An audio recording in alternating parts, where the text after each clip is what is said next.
पूरी दुनिया को इसराइल के युद्ध से सबक सीखना चाहिए। इसराइल एक छोटा सा देश है जहां सिर्फ 90 लाख यहूदी रहते हैं और यही यहूदी अपनी आत्मरक्षा के लिए प्रयास कर रहे हैं। ये उनका अधिकार है। कहा कि भारत सरकार भी यहूदियों से कुछ सीखे। ये विचार प्रेस वार्ता के दौरान महंत यति नरसिंह नंद महाराज ने रखे। बुधवार को महंत यति नरसिंह नंद महाराज नगर के बोगरासी मार्ग स्थित लक्ष्मी नगर कॉलोनी में अपने रिश्तेदारों के यहाँ मुलाकात करने पहुंचे थे। प्रेस वार्ता के दौरान महंत यति नरसिंह नंद महाराज ने कहा कि 90 लाख यहूदी अपने मान सम्मान के लिए इतना बड़ा युद्ध लड़ रहे हैं, जबकि हमारे यहाँ रोज सैनिक व हिंदू कुत्ते बिल्ली की तरह मारे जाते हैं। कहा कि कोई पूछने वाला नहीं है, कोई बदला लेने वाला नहीं है, अगर अपराधियों को दंडित करने वाला नहीं है। कहा कि विश्व युद्ध होता है तो विश्व युद्ध हो जाना चाहिए। कहा कि जो दुष्ट होते हैं वो बिना दंड के मानते नहीं हैं। कहा कि क्या जरूरत थी ईरान को उन आतंकवादियों का समर्थन करने जो कि उसके भी शत्रु हैं। कहा कि पूरी दुनिया को इजराइल के युद्ध से सबक लेते हुए इनसे लड़ने को तैयार रहना चाहिए। इससे पूर्व प्रदीप त्यागी ने आवास पर पहुंचे महंत यति नरसिंहानंद महाराज का फूल माला पहनाकर स्वागत किया। मोहित त्यागी की रिपोर्ट। में आज आपका आना हुआ है, कैसे आना हुआ? देखिए, मैं पारिवारिक मेरे मौसी जी हैं, तो मैं तो बस मौसी जी बीमार है, मिलने आया हूँ और कोई विशेष बात नहीं।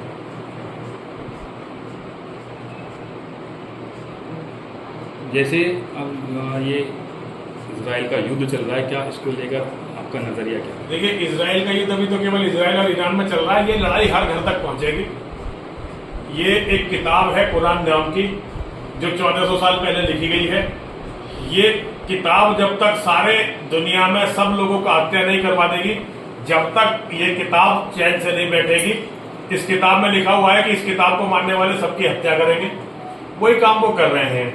इजराइल एक छोटा सा देश जहां केवल 90 लाख यहूदी रहते हैं। यहूदी अपनी आत्मरक्षा के लिए प्रयास कर रहे हैं और ये उनका अधिकार है। मैं तो कहता हूं भारत सरकार भी यहूदियों से कुछ सीखे।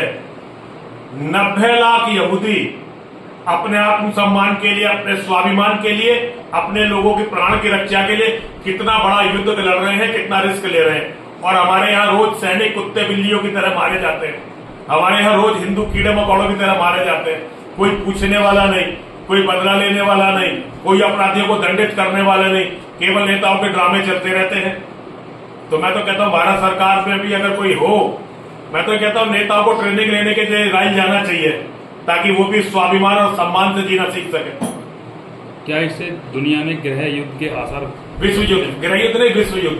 अगर विश्व युद्ध होता है तो विश्व युद्ध हो जाने दीजिए। जो दुष्ट होते हैं वो बिना दंड के मानते नहीं है। क्या जरूरत थी ईरान को उन आतंकवादियों का समर्थन करने की जो उसके भी शत्रु हैं? कहने को तो ये शिया सुन्नी कुत्ते बिल्ली की तरह लड़ते हैं, कीड़े मकोड़ों की तरह लड़ते हैं, लेकिन जब दूसरे लोगों से जिन्हें वो काफिर कहते हैं उनसे लड़ने की बात आ जाती है, वो सब एक हो जाते हैं।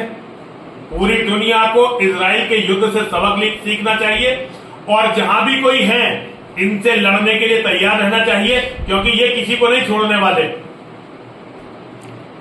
जो लड़ाई आज इजराइल में चल रही है, आप ये मत सोचिए ये भारत में नहीं पहुंचेगी, ये भारत में भी पहुंचने। भारत तो वैसे भी सबसे पुराना इसका शिकार रहा है पिछले 1400 साल से। भारत में भी ये लड़ाई हर घर के सामने पहुंचने वाली है, जैसे बांग्लादेश में पहुंची। ये तो चोरों की, लुटेरों की, डकैतों की मानसिकता है जो सारी दुनिया को बर्बाद करना चाहते हैं।